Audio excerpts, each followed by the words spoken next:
describe the gap ollie? Like what exactly was that?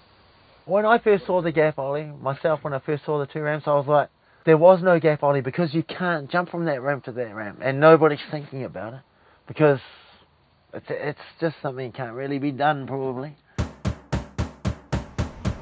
It started long ago, in a land far away. Island people had something to say. Take your brain, put it here. I'll eat that and drink your beer. Part-time animal, full-time cannibal. I'm not crazy, he's insane. Lee Ralph will eat your brain in a bucket or cup. Eat it up.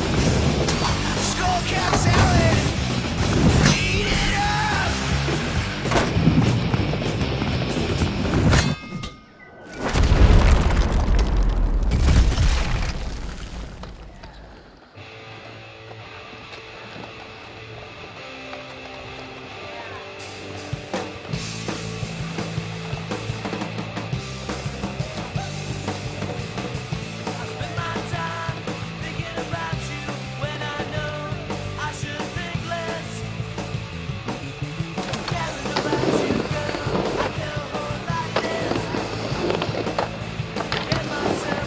I got a phone call, I don't know if you called Lee too, but he was like, hey, you can come and stay here for 6 weeks. They'll even pay you to hang out and skate and stuff. So I was like, I'm there, and Lee showed up and we just camped out for like the whole summer, skating every day.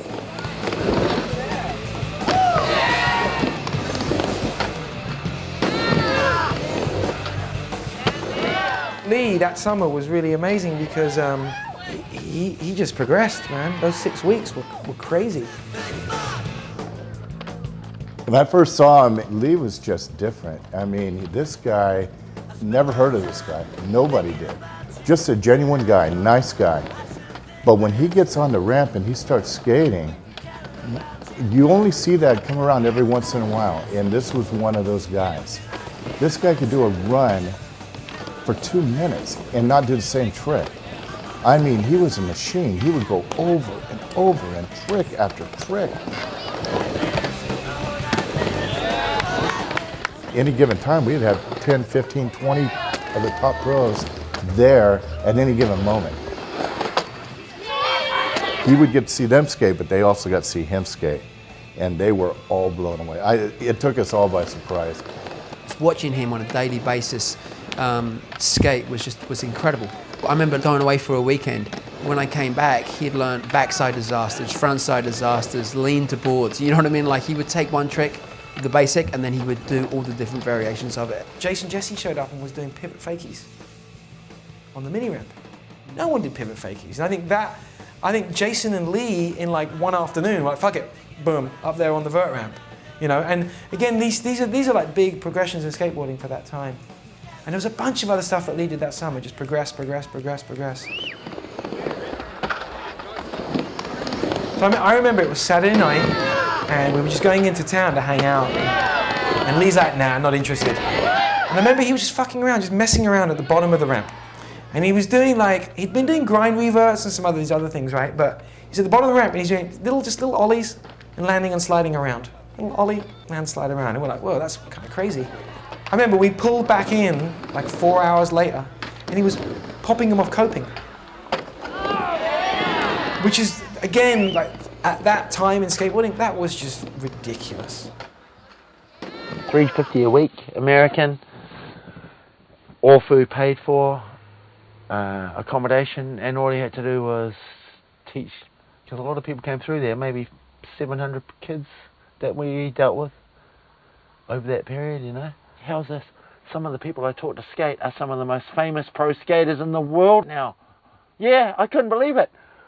Dudes coming up to me and going, don't you remember, like, you know, Costin type guys and that coming over and going, you taught me to drop in on the mini ramp. I'm like, I think we were really good camp men, whatever you want. Yeah.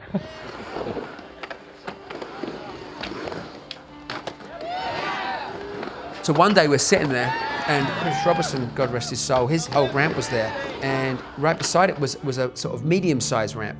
It was level, right? So it was, you know, it was 11-foot gap. And so one night he's saying, oh, I think I'm going to ollie that gap. And we all burst out laughing. We were just like, yeah, right. No one had ever done an ollie like that across a vert ramp like that before. Started talking to him, said, man, do you think you can make that gap? And I started talking to Mickey Alba. Hey, Mick, are you ready? I'm ready, Freddie. Slammer dammer. So they started messing around, trying to just see what the distance was and how they could do it. And it was getting toward the evening time, and these guys started to try it. It was an enormous gap. I mean, you know, thinking back on it, it seemed like it was 20 feet, you know what I mean? But it was 11 feet, you know? It was a huge gap. It was a huge amount of space.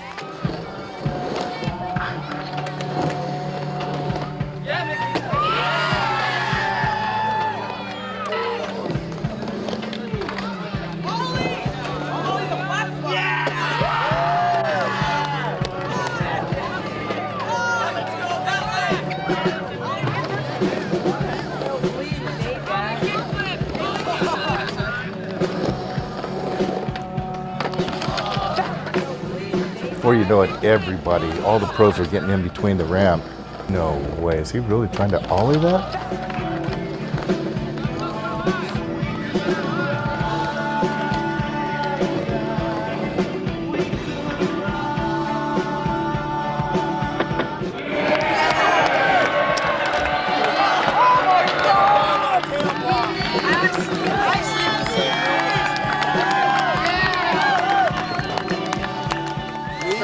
The madman from New Zealand. It was an incredible sight. It was an absolutely incredible sight, him doing it. And then he got it so wide that he could do it at will. And then he would drop in, do a couple of tricks, then boom, all across it. It was incredible.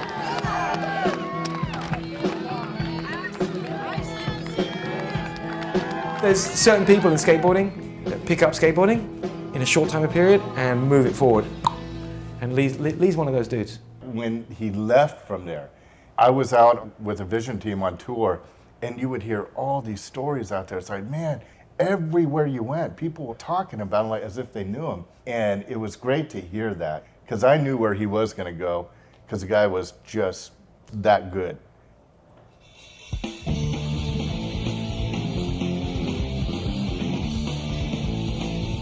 At the skate camp, I've just caught fire, and I get the word. It's like, oh, there's a Vision guy, you know, Everett Rosecrans is going to come up, and he's going to evaluate you, you know. Okay, let's see what's up. Lee Ralph.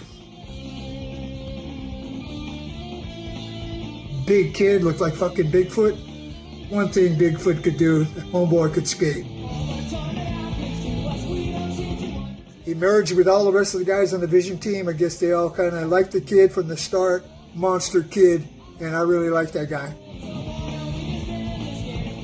I've never been more confident. Like, you see how cocky I am, you know. It's like I was doing all my tricks with no pads, every single ride. Jeff Phillips was the guy who used to do that at Virginia Beach, you know. He used to show up and do his whole ride right in your face with no pads, and he's like, that's what I'm going to be doing. Some of the shit I did in front of Everett, stalled hand plants to fake you over the channel. It's like, you know I'm your man.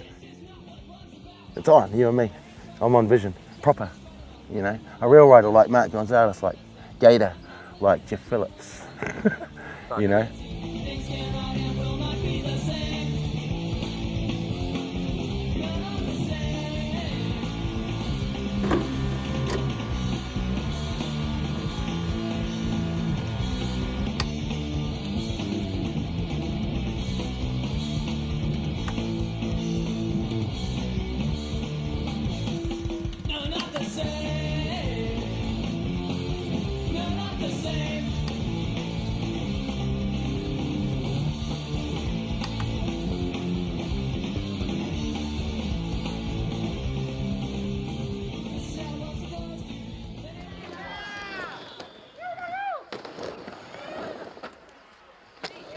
Mickey Elba, he made this bet with everybody that who could jump from this ramp to that ramp, we'll put all the money in the bucket. It was a bucket of money, you know, from the people at the camp only. I was like, put money in the bucket, who can jump over there? And before we knew it, there was 400 in there. Then there was 800. And then the bucket was filled with something like over $1,000 American. I was just like, holy fuck, I wanted to buy my dad that guitar, you know? And fucking Mickey grabs early on the flat. You know, how they used to on the old jump ramp days? Yeah, Mickey. Which I'm just like, disqualified. I will never hold it against the man. He won the money, put it that way. When I ollied the ramp, bro, no shit, I took off the coping of the vert ramp and the other ramp, I was 2 feet over the top of it coming in. And just like, kabomb, 2 rides later after him I landed it. And it was skate history, you know. It's the biggest ollie anybody ever had done in the world on a ramp, from ramp to anything, you know. And I knew that Everett saw it, and I knew that there was a Transworld guy was there, J. Grant Britton was there, and he was foaming. He was like, oh, that's the cover, bro.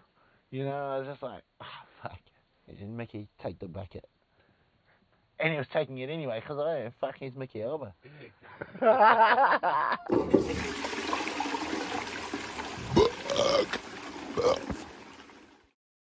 Lindsay Knight. I mean, come on, set it straight, man to man. What sort of fucking name's that? Lindsay.